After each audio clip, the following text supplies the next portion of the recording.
आज मैं आप लोगों को चैप्टर 9 पढ़ाने जा रहा हूँ। झारखंड का क्षेत्रीय राजवंश। झारखंड का मुंडा राज्य, छोटा नागपुर खास का नागवंश, पलामू का रक्सेल वंश, सिंहभूम का सिंह वंश। क्षेत्रीय राजवंश चार का था, 4 प्रकार का है यहाँ पे। झारखंड का मुंडा राज, छोटा नागपुर खास का नागवंश, पलामू का रक्सेल वंश, सिंहभूम का सिंह वंश। एक बार और दोहराते। झारखंड का मुंडा राज, छोटा नागपुर खास का नागवंश, पलामू का रक्सेल वंश, सिंहभूम का सिंह वंश। झारखंड का मुंडा राज। झारखंड की जनजाति में मुंडाओं ने ही सर्वप्रथम राज्य निर्माण की प्रक्रिया प्रारंभ की। मुंडा जो था सबसे पहले वही जनजाति था जो झारखंड राज्य का निर्माण के बारे में सोचा और प्रारंभ किया। रीता मुंडा और सिरसा मुंडा को ही सर्वप्रथम झारखंड में राज्य निर्माण की प्रक्रिया शुरू करने का श्रेय जाता है। रीता मुंडा और सिरसा मुंडा को ही सर्वप्रथम झारखंड राज्य का निर्माण की प्रक्रिया को शुरू करने का श्रेय जाता है। रीसा मुंडा ने सुतिया पाहन को मुंडाओं का शासन नियुक्त किया। सुतिया पाहन जो था वो मुंडाओं का शासक था और उसको नियुक्त किया रीसा मुंडा ने। इस नव स्थापित राज्य का नाम सुतिया पाहन के नाम पर सुतिया नागखंड पड़ा। जब सुतिया पाहन शासक बना तो इसी के नाम पर सुतिया नागखंड का नाम।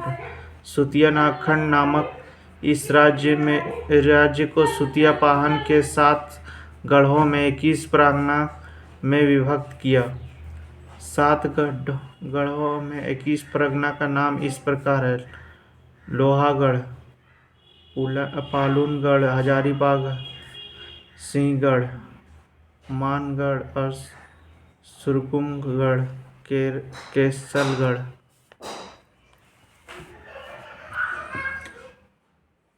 ओम टंडा, सुरगुजा, गिर का पिरना। छोटा नागपुर खास का नाग वंश, फनी मुकुट राय। मुंडा राज्य के बाद नागवंश द्वारा अपना राज्य स्थापित किया गया। रीसा मुंडा जब सुतिया पाहन को नया शासक नियुक्त करके दिया, उसके बाद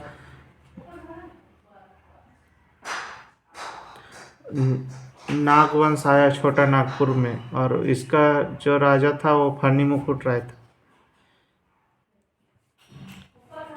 अंतिम मुंडा राजा मड्डा मुंडा व अन्य नेताओं का सर्वसम्मति से 64 ईस्वी में फनी मुकुट राय राजा चुना गया, जिसे नागवंशी राज्य का स्थापना की थी और सुतियांबे को अपनी राजधानी बनाया। जे रीड के अनुसार 10वीं सदी में नागवंशी राज्य की स्थापना हुई थी। फनी मुकुट राय पुंडरीक नाग और वाराणसी की ब्राह्मण कन्या पार्वती का पुत्र था। फनी मुकुट राय को नागवंश का आदि पुरुष भी कहा जाता है।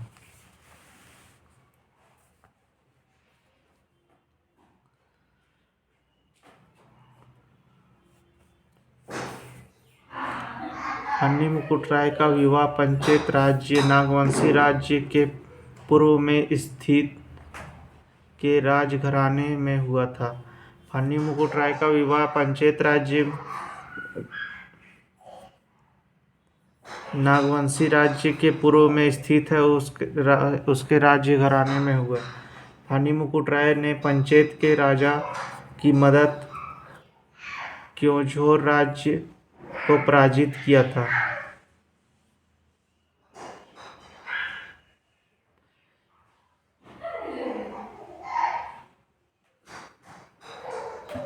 फनी मुकुट राय ने पंचेत राजा की मदद से क्योंझोर राज्य जो दक्षिण में स्थित है उसको पराजित किया। फिर फनी मुकुट राय का राज्य 66 परगना में विभाजित था। फनी मुकुट राज्य का जो राज्य था वो 66 परगना में विभाजित था।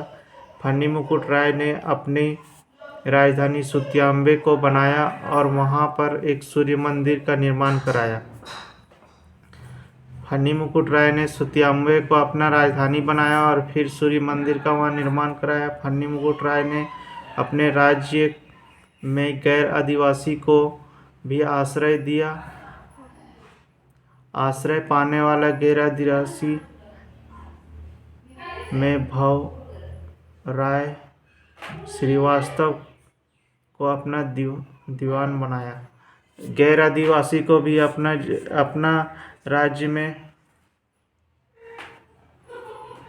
आश्रय दिया। बागदेव सिंह ने फनी मुकुट राय की हत्या की थी। फनी मुकुट राय के बाद मुकुट राय, मदन राय और प्रताप राय शासक बने। प्रताप राय के शासनकाल में पलामू किला का निर्माण कराया गया था। प्रताप राय ने अपनी राजधानी सुत्याम्बे से चुटिया स्थानांतरित की और काशी तक के लोगों को चुटिया का बसाया। फनी मुकुट राय जो था सुत्याम्बे को अपना राजधानी बनाया, फिर सूर्य मंदिर बनाया और फिर गैर आदिवासी जैसे भवराय श्रीवास्तव उसको आश्रय दिया अपना राज्य में। फिर बागदेव सिंह फनी मुकुट राय की हत्या की और उसके बाद फनी मुकुट राय के बाद मुकुट राय और मदन राय और प्रताप राय को शासक बने। अब भीमकर्ण 1095 से 1184 ईस्वी तक इसका शासक रहा। भीमकर्ण प्रथम प्रतापी शासक था जिसने राय के स्थान पर कर्ण की उपाधि धारण की। कर्ण की उपाधि कलचुरी राजवंश की उपाधि से प्रभावित थी।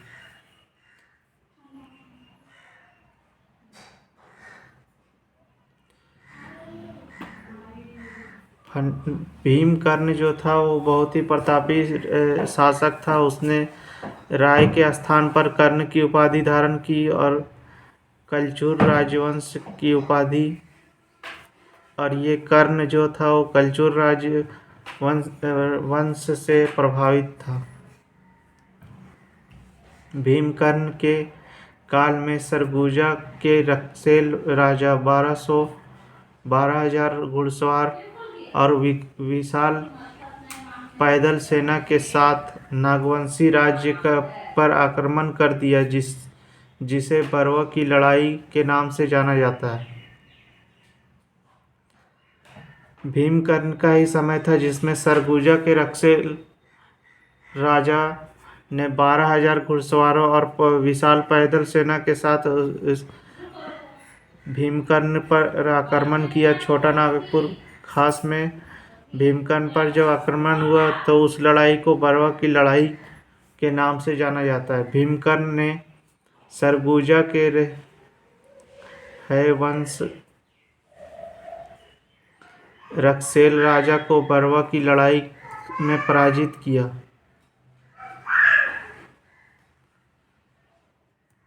इस विजय के बाद भीमकर्ण ने रक्सेल को लूटा और बरवा तथा पलामू के टेरी वर्तमान समय लातेहार जिले में स्थित है पर कब्जा कर लिया। इस लड़ाई में भीमकर्ण को वासुदेव की एक मूर्ति भी प्राप्त हुई।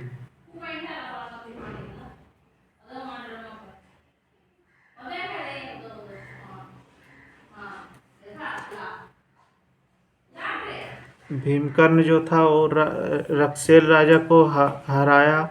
उसके बाद विजय के बाद जब रक्सेल को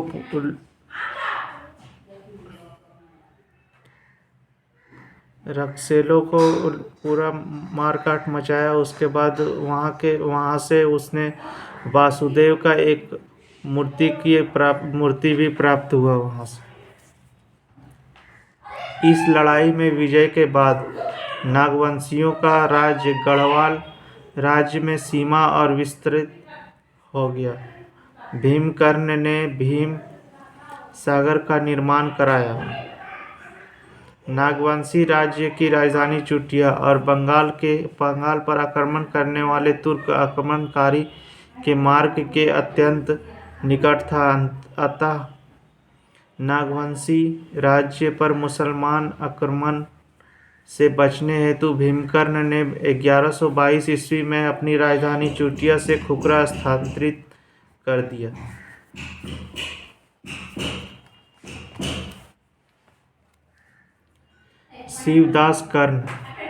शिवदास कर्ण नागवंशी राज्य का एक प्रमुख शासक था। शिवकर्ण ने हापा मुनि मंदिर, घाघरा, गुमला में सियानाथ देव के हाथों में 401 में भगवान विष्णु की प्रतिमा की स्थापित करवाई। प्रतापकर्ण 1451 से 1469 ईस्वी सल्तनत काल के लोधी वंश के समकालीन नागवंशी राज्य प्रतापकर्ण, छत्रकर्ण और विराट कर्ण थे।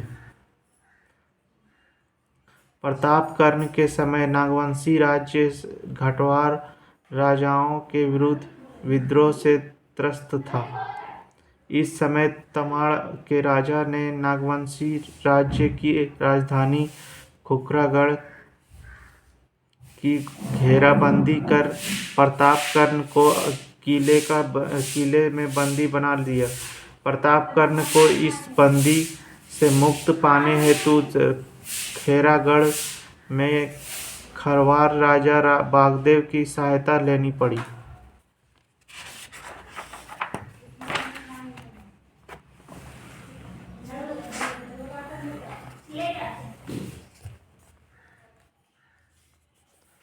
बागदेव ने तमाड़ के राजा को पराजित किया, जिसके परिणाम स्वरूप इसे कर्णपुरा के क्षेत्र पुरस्कार के रूप में मिला। छत्रकर्ण 1469 से 1496 ईस्वी छत्रकर्ण लोधी वंश के समकालीन एक प्रतापी नागवंशी राजा था। लोधी वंश का समय में छत्रकर्ण एक बहुत प्रतापी राजा था। छत्रकर्ण का काल में विष्णु की मूर्ति कोराम्बे में स्थापित की गई। छत्रकर्ण का ही समय था जहाँ भगवान विष्णु को कोराम्बे में एक मूर्ति स्थापित किया गया। इसी मूर्ति से प्रभावित होकर बंगाल के प्रख्यात वैष्णव संत चैतन्य महाप्रभु मथुरा जाते समय 16वीं सदी के आरंभ में पंचपरगना क्षेत्र में रुके थे। इन्होंने चैतन्य चरितामृत में झारखंड का भौगोलिक आकार का वर्णन किया था। चैतन्य चरितामृत के अनुसार चैतन्य महाप्रभु ने संथाल परगना के कई गांव में ठाकुर बाड़ी की स्थापना की थी।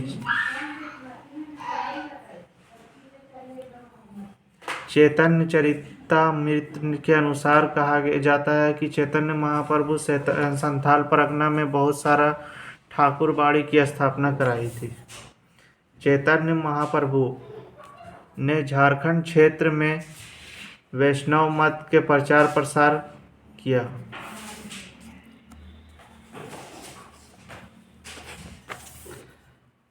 रामशाह 1690 से 1715 ईस्वी तक। रामशाह मुगल शासक बहादुर शाह प्रथम का समकालीन था। यदुनाथ शाह 1715 से 24 तक। यह राम शाह के बाद नागवंशी शासक बना। नागवंशी शासक यादू शाह फर्रुखसियार के समकालीन था। 1717 ईस्वी में बिहार के मुगल सूबेदार सर बुलंद खां ने यादू शाह पर आक्रमण कर दिया, जिसके परिणाम स्वरूप यादू शाह 1 लाख रुपये मालगुजारी देने स्वीकार किया। सर बुलंद खां के आक्रमण के पश्चात अपने राज्य को सुरक्षित रखने हेतु यादू शाह ने अपनी राजधानी दोईसा से पालकोट स्थानांतरित किया। 1719 से 22 तक टोरी परगना पर पलामू के चेरो राज्य रणजीत राय का कब्जा रहा। सिंहनाथ शाह 1724 से 33 तक ईस्वी तक यह यदुनाथ शाह का उत्तराधिकारी था। 1730 में बिहार के सूबेदार फखरुद्दीन दौला ने छोटा नागपुर पर आक्रमण किया। इस समय यहाँ शिवनाथ शाह का शासन था। इस आक्रमण के परिणाम स्वरूप शिवनाथ शाह ने फर्रुखुद्दौला को 12,000 रुपये मालगुजारी देने स्वीकार किया। उदयनाथ शाह 1733 से 40 तक यह शिवनाथ शाह का उत्तराधिकारी था। इस समय बिहार का मुगल सूबेदार अलीवर्दी खां था। इस समय जो बिहार का सूबेदार था वो था अलीवर्दी खां। टेकरो के जमींदार सुंदर सिंह और रामगढ़ के शासक विष्णु सिंह से अलीवर्दी खां वार्षिक मालगुजारी वसूलता था। टेकरो के जमींदार सुंदर सिंह और रामगढ़ के शासक से अलीवर्दी खां मालगुजारी वसूलता था। नागवंश शासक उदय शाह द्वारा रामगढ़ के शासक विष्णु सिंह के मध्य अलीवर्दी खां मालगुजारी का भुगतान किया जाता था।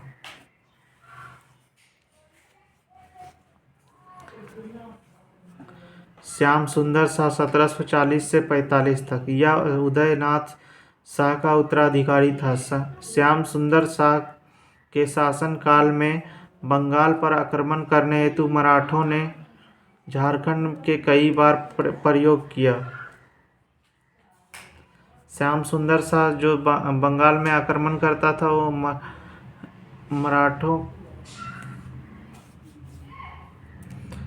मराठों ने झारखंड पर कई बार प्रयोग किए। श्याम सुंदर शाह जो बंगाल में शासन करता था मराठा झारखंड के से होकर ही श्याम सुंदर शाह पर आक्रमण करने जाते थे। 1742 ईस्वी में भास्कर राव पंडित ने झारखंड से होकर बंगाल पर आक्रमण किया, परंतु बंगाल का तत्कालीन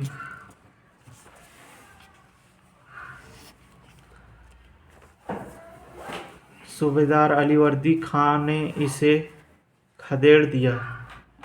1743 ईस्वी में झारखंड रघुजी भोसले ने भी बंगाल पर आक्रमण किया, जिसके शिकायत अलीवर्दी खां ने मराठा पेशवा बालाजीराव से किया। इस शिकायत पर पेशवा बालाजीराव राजमहल के वामना गांव होते हुए बंगाल पहुंचा, जिसकी खबर पाकर रघुजी भोसले मानसिंह होकर धनबाद होकर वापस अपने राज्य लौट गया। मराठा द्वारा बार बार बंगाल पर आक्रमण हेतु झारखंड का प्रयोग करने के परिणाम स्वरूप झारखंड से मुगल का प्रवास समाप्त हो गया और मराठों की प्रभुता स्थापित हो गया। झारखंड जब भी बंगाल में आक्रमण करता था तो झारखंड का प्रयोग आता था। इससे मुगल को यहाँ से हटना पड़ा और मुगल के प्रभाव से झारखंड बहुत समाप्त हो गया।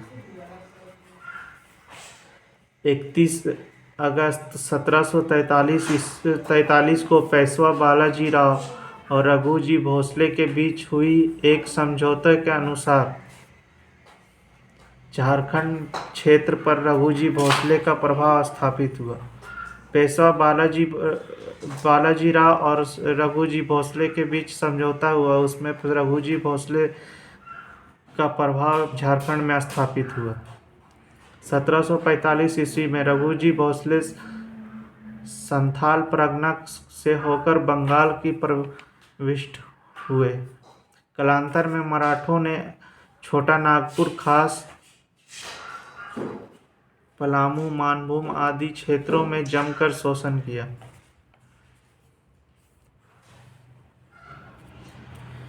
नागवंशी शासक। अन्य तथ्य 1498 में संध्या के राजा ने नागवंशी राज्य पर आक्रमण कर कुछ क्षेत्र पर अधिकार कर लिया, जिससे नागवंशी राजा को खैरागढ़ के राजा लक्ष्मी निधि कर्ण की सहायता से मुक्त कराया। शरणनाथ शाह के समय जमींदारी प्रथा का उन्मूलन कर दिया गया था। ठाकुर एनीनाथ सहदेव बड़का गढ़ा के ठाकुर महाराज रामशाह के चौथे पुत्र थे। इन्होंने अपनी राजधानी डोयसागढ़ से स्वर्ण नदी के नज़दीक सतरंजी में स्थापित की गई थी। नागवंशी शासक एनीनाथ सहदेव ने 1691 ईस्वी में रांची में जगन्नाथ मंदिर का निर्माण कराया था। हटिया बाजार को ठाकुरी एनीनाथ सहदेव ने ही बसाया था। ठाकुर एनीनाथ सहदेव की 5 पत्नियां और 21 पुत्र थे, जिसका उल्लेख नागवंशावली में भी किया जाता है। नागवंशी शासक मणिनाथ ने सिल्लू, बुंडू, तमाड़, बरवा स्थानीय जमींदार को दमन किया था। नागवंशी राज्य की राजधानी। नागवंशी राजा अपने राज्य को बनाए रखने के लिए अपनी राजधानी समय समय पर स्थानांतरित करते रहे।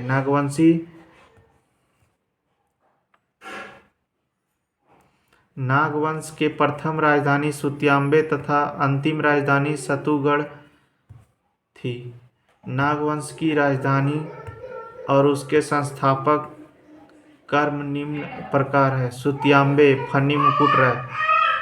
राजधानी का संस्थापक सुत्याम्बे फनी मुकुट राय, चुटिया प्रताप राय, खुखरा भीमकर्ण, दोईसा दुर्जन शाह, पालकोट यदुनाथ शाह, पालकोट भोरा जगन्नाथ शाह, रातूगढ़ उदयनाथ शाह।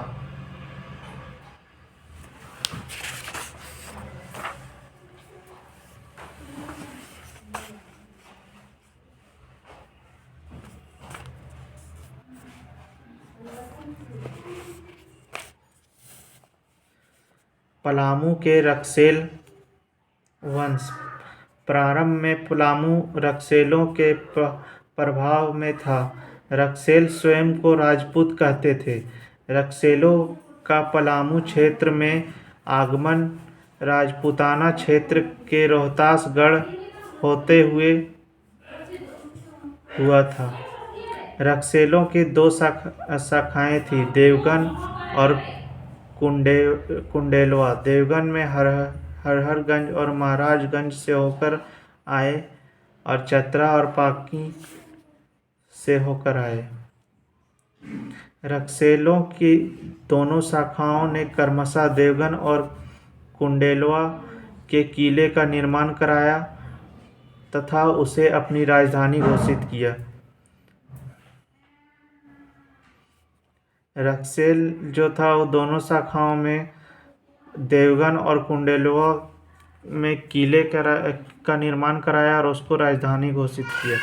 कोरवा, गोंड, पहाड़िया, किसान, खरवार रक्सेलों के समय में महत्वपूर्ण जनजाति थे। खरवार सर्वाधिक संख्या में थे, जिसके परिणाम स्वरूप प्रताप धवल थे।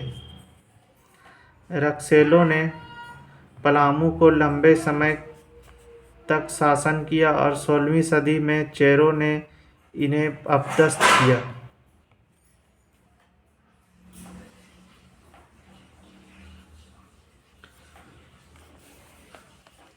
पलामू के चेरो वंश। चेरों ने रक्सेलों को पराजित कर अपने राज्य की स्थापना की। इस वंश का स्थापना 1572 ईस्वी में भगवत राय ने की थी। साहेब राय 1697 से 1716 तक। ये बहादुर शाह और जहांदार शाह तथा फारूक सियार का समकालीन थे।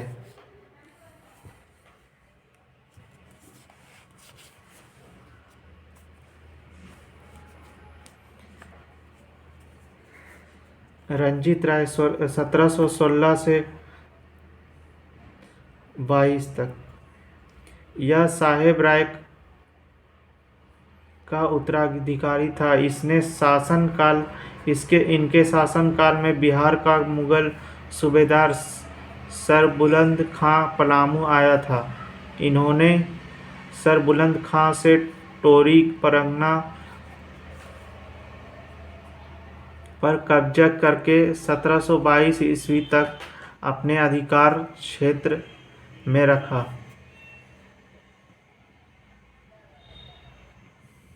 जय कृष्ण राय 1722 ईस्वी से 70 ईस्वी तक। जय कृष्ण राय ने रंजीत राय की हत्या करके पलामू राज्य पर कब्जा कर लिया। जय कृष्ण राय जो था रंजीत राय पर की हत्या किया और पलामू राज्य पर अपना कब्जा कर लिया। 1730 ईस्वी में बिहार के सूबेदार फर्रुखुद्दौला ने चेरो राज्य के जय कृष्ण राय से 5000 रुपये सालाना कर वसूल किया। 1733 ईस्वी में अलीवर्दी खां को बिहार का मुगल सूबेदार बनाया गया तथा इसने जय कृष्ण राय से 5000 रुपये वार्षिक कर निर्धारित किया। इसे वसूलने की अधिकारी टेकारी के राजा सुंदर सिंह को दिया। 1740 ईस्वी में बिहार के मुगल सूबेदार जैनुद्दीन खां ने भी जयकृष्ण राय को 5000 रुपये वार्षिक कर निर्धारित किया।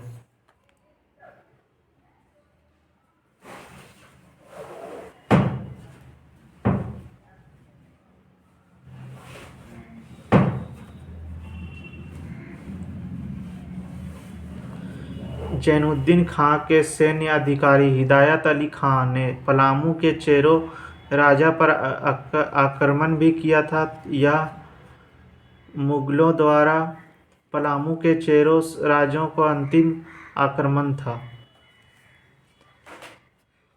1750 से 65 ईस्वी के दौरान पलामू में राजनीतिक सत्ता का ध्रुवीकरण हुआ। जय कृष्ण के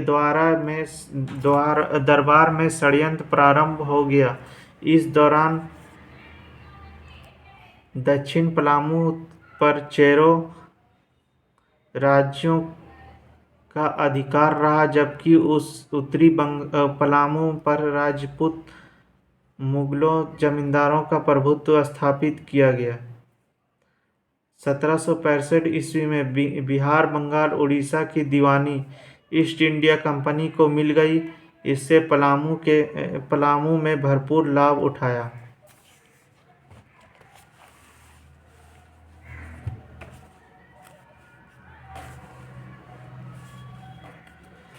हो जनजाति के अनुसार सिंहभूम का नामकरण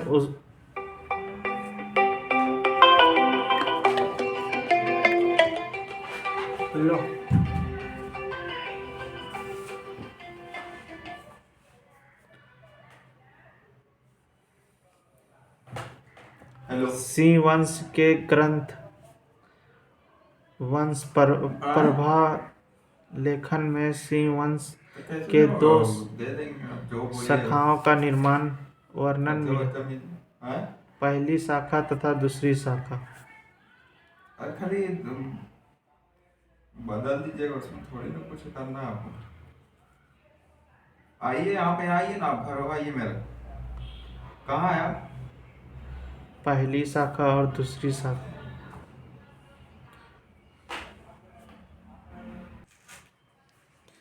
पहली शाखाएं 7वीं सदी के अंत में सिंह लोग सिंहभूम के भूइयों और सड़कों के संपर्क में आए इस क्षेत्र पर अधिकार कर लिया तथा 8वीं सदी के आरंभ में सिंह वंश की पहली शाखा की स्थापना हुई। इस शाखा का स्थापना काशीनाथ सिंह था। इस शाखा के 13 राजाओं ने शासन किया। प्रारंभ में इन राजाओं को छोटा नागपुर के नागवंशियों के प्रभुत्व को स्वीकार करते हुए शासन किया, परंतु बाद में वे स्वतंत्र रूप से शासन करने लगे। पहली शाखा के शासन में 13वीं सदी के प्रारंभ तक विद्यमान रहा।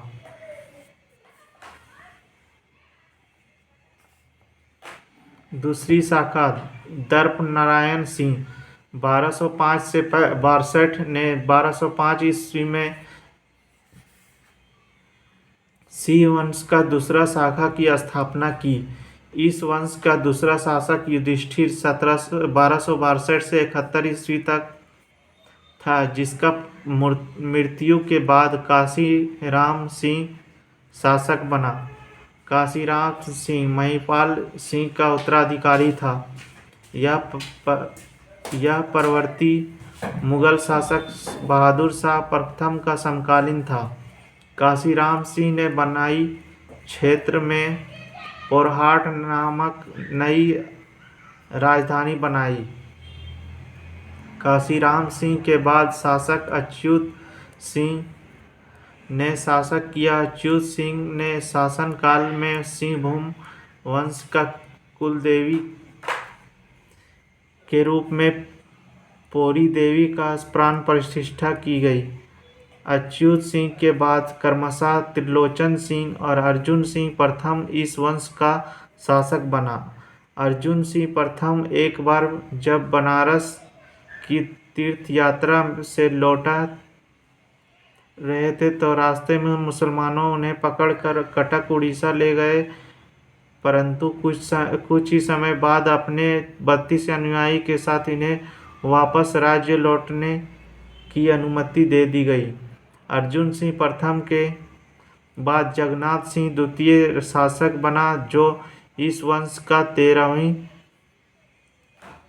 शासक था। इसके उत्पीड़न से तंग आकर भूइयां जनजाति के लोग ने विद्रोह कर दिया था। जगन्नाथ सिंह द्वितीय के बाद उसका पुत्र पुरुषोत्तम सिंह सिंहभूम का सबसे शासक बना। इसके बाद उसका पुत्र अर्जुन सिंह द्वितीय का शासक बना। अर्जुन सिंह द्वितीय ने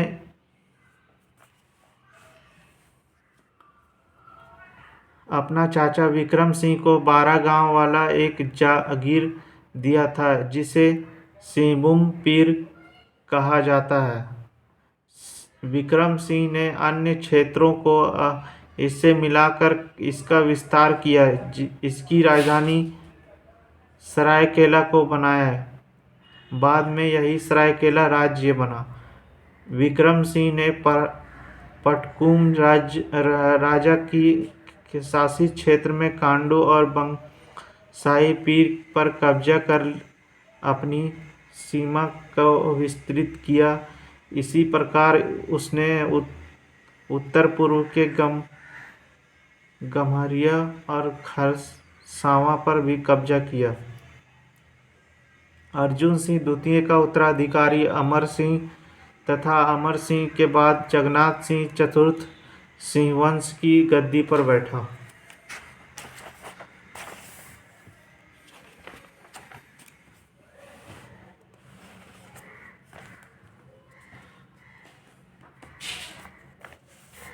जगन्नाथ सिंह चतुर्थ जगन्नाथ सिंह चतुर्थ के शासनकाल में के समय पोरहाट क्षेत्र में हो एवं कोल जनजाति द्वारा उपद्रव मचाया जा रहा था। हो आदिवासियों के उपद्रव को काबू करने हेतु जगन्नाथ सिंह चतुर्थ ने छोटा नागपुर खास को नागवंशी राजा दर्पनाथ सिंह को मदद की, परंतु हो आदिवासी ने इसे संयुक्त सेना को भी पराजित कर दिया।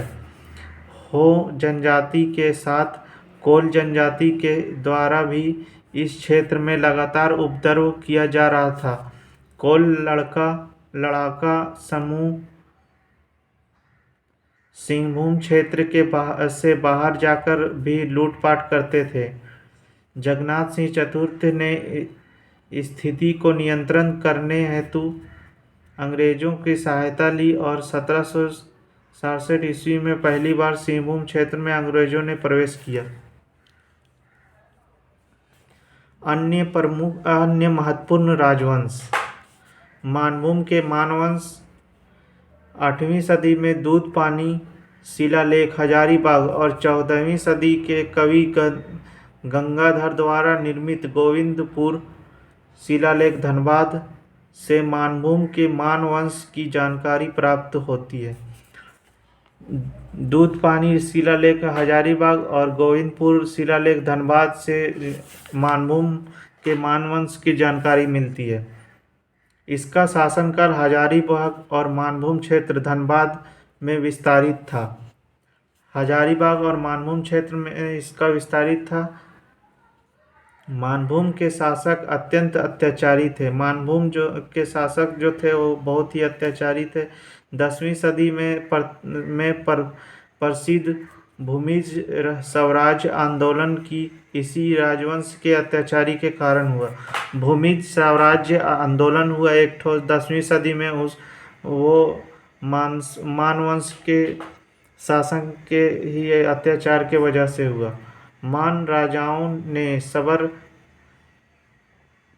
जनजाति पर विशेषकर महिला पर घोर अत्याचार किया, जिसके फलस्वरूप सबर जनजाति ने मानभूमि क्षेत्र में छोड़कर पंचेत क्षेत्र में अपना आश्रय बना लिया। पंचेत मानभूम का सबसे शक्तिशाली राज्य था।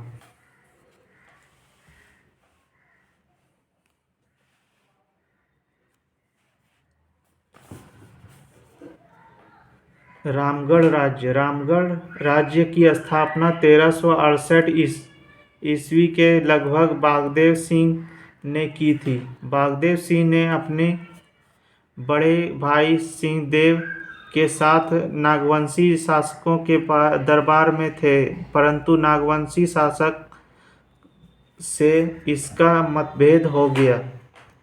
इस मतभेद के बाद वे बड़का गांव क्षेत्र में कर्णपुरा आ गए। यहाँ के स्थानीय शासक को पराजित कर इस क्षेत्र पर अधिकार कर लिया। धीरे धीरे उन्होंने अन्य 21 परगना पर भी अधिकार प्राप्त कर लिया। इनको मिलाकर गढ़वा रामगढ़ राज्य की स्थापना की। बागदेव सिंह ने अपने शासन को स्थायित्व प्रदान करने हेतु समय समय पर अपनी राजधानी को हस्तांतरित किया।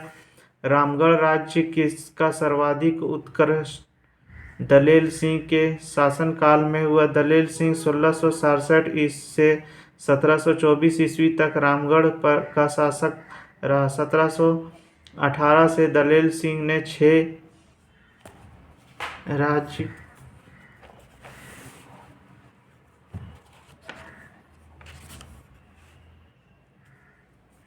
विष्णु सिंह ने 6 राज्य पर पुनः कब्जा कर लिया। 1747 ईस्वी में रामगढ़ राज्य पर भास्कर राव के नेतृत्व में मराठों ने आक्रमण तक यहाँ विष्णु सिंह के अधिकार में ही रहा। 1740 ईस्वी में बंगाल के नवाब अलीवर्दी खां ने हिदायत अली खां को रामगढ़ से वार्षिक कर वसूलने हेतु भेजा है। अलीवर्दी खां हिदायत खां को रामगढ़ से वार्षिक कर वसूलने के लिए भेजा। हिदायत खां ने जो रामगढ़ से वार्षिक कर वसूला वो 12,000 तय किया। 1751 से 52 तक ईस्वी में नरहत सम्या के जमींदार कामगार खां ने विष्णु सिंह पर आक्रमण कर विष्णु सिंह को समझौता करने हेतु विवश कर दिया। बंगाल के नवाब मीर कासिम को सूचना मिली कि विष्णु सिंह नवाब विरोधी गतिविधियों से संलिप्त हैं, जिसने बाद में 1763 ईस्वी में मीर कासिम द्वारा मरकत खां असदुल्ला खां के नेतृत्व में भेजी गई सेना ने विष्णु सिंह को पराजित कर उसके द्वारा अवैध रूप से हड़पे गए क्षेत्रों को उनके मूल मालिकों को सौंप दिया। इसके बदले में मीर कासिम को मुआवजा प्राप्त हुआ। विष्णु सिंह के बाद उसका भाई मुकुंद सिंह रामगढ़ का शासक बना तथा उन्हें 6 राज्यों को रामगढ़ राज्य में मिला लिया। रामगढ़ राज्य की प्रथम राजधानी सिसिया थी, अंतिम राजधानी पद्मा थी। रामगढ़ राज्य की राजधानी का क्रम निम्न प्रकार है: सिसिया, उर्दा, बदाम, रामगढ़, इचाक, पद्मा, ब्रह्मदेव।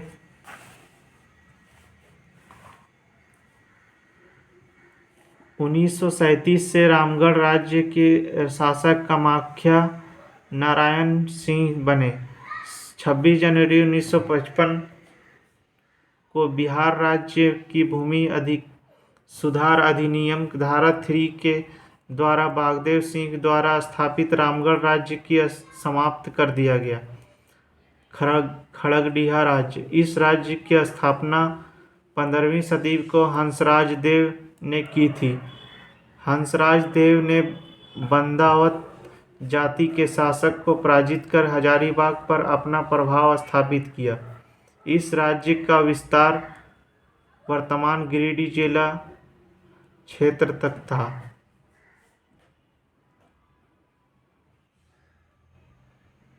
हंसराज देव मूलतः दक्षिण भारत में रहने वाले थे। उसने उत्तर भारत के ब्राह्मणों से वैवाहिक संबंध स्थापित किया। खड़गडिहा राज्य के अन्य राजा शिवनाथ सिंह, मोद नारायण और गिरिवर नारायण देव आदि थे। ढालभूम के ढालवंश। ढालभूम का विस्तार सिंहभूम में था। ढालवंश का शासक ने नर बलि प्रथा का प्रचलन था।